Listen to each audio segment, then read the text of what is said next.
Not all landscape photography has to be 5-mile hikes into the wilderness to a waterfall or a mountain. Today I am out at a tulip farm south of Portland, waiting on sunrise. You can see the glow on the horizon there. The tulips are in full bloom and it's absolutely going to be gorgeous. I've got just a little bit of clouds in the background and I'm just waiting for the sun to come up a little bit more. It's way too dark to photograph. The good news is there's no wind at all this morning, so I'm not going to have to worry about the tulips moving. It's not too cold, and we're just waiting for the sky to get a little bit brighter.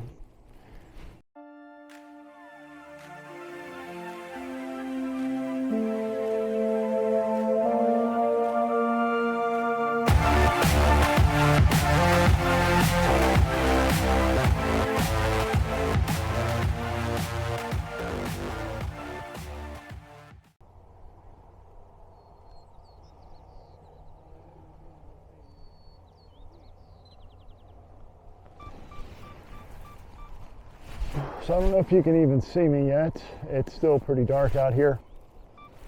So I'm just trying different things to see what's going to work. So when the light gets good, I'll have a really good. I can move quickly before the light gets bad.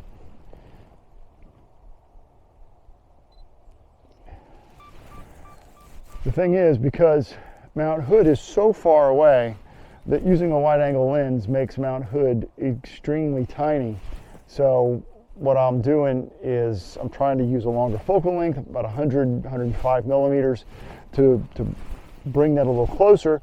But what that's doing is causing issues with depth of field, even at like f11, f16, which is also causing my shutter speed to go really long because it's dark.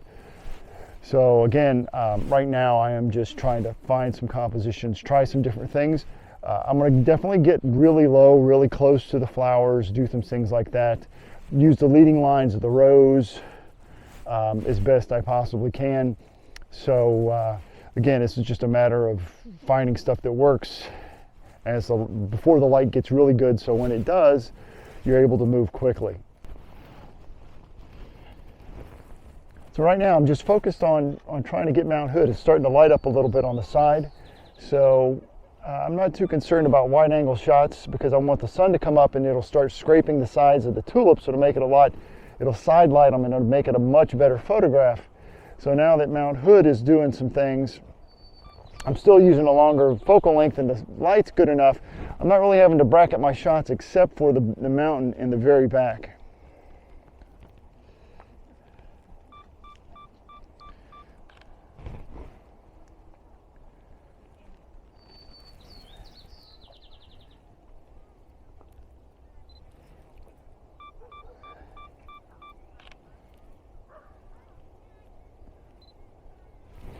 But one thing I'm still having to do is focus stack, because at a longer focal length, I'm at 105 millimeters. I definitely don't have a depth of field no matter what f-stop I use in order to get everything sharp right here in the foreground all the way back to Mount Hood.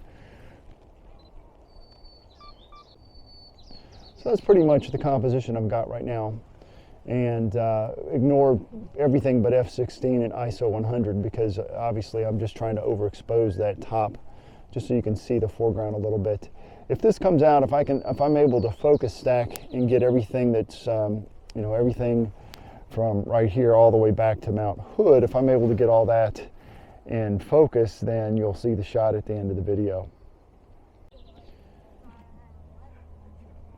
Another option for a composition is I just fill the frame with flowers. And zooming in at 105 millimeters really compresses the distance between them, which makes it really, really nice. And I don't mind the shallower depth of field even at f16 because I've got a center of interest with the colored flowers here in the middle of the frame and letting it go a little bit out of focus as we get to the white. The flowers are starting to be side lit, which is really, really pretty. So this is the time to grab some shots. Another thing that you can easily do, because the fields are these stripes of colors, you can stand up and zoom in just a little bit at a longer focal length, like 70 millimeters or so, 50 to 70, and you'll get these rows of colors. So you can use those repeating patterns as a composition. The thing that you have to watch, you have to make a decision on, is as you zoom in, your depth of field is going to get less.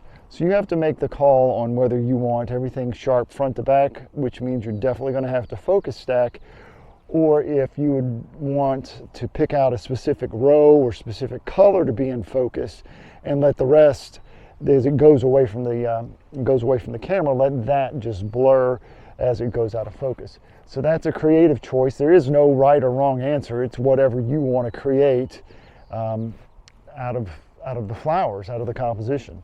So now I'm doing some more wide angle shots. The sun's up. It's about a little after 7, and the light's going to get just pretty bad really quick. It's still side lighting the flowers, which is nice.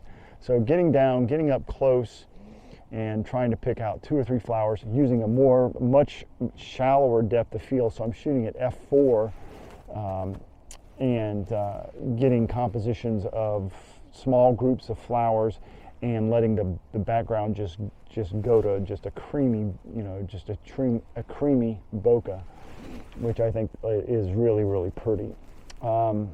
It's impossible to show you the compositions on the back of the camera because the sun is so bright right now, and I'm sitting out, as you can tell, in just broad daylight and no shade whatsoever. But I'll show you the composition. So here are the flowers, and the idea is the same as we've talked about in other compositions. You don't want to have overlap where your flowers are touching if you can at all help it. So you want to try to set the camera and the tripod up, and you move around to try to find a spot where your flowers are not going to intersect one another, at least your main subject ones. Sometimes it's impossible to make that happen, but you want to do the best you can to set that up.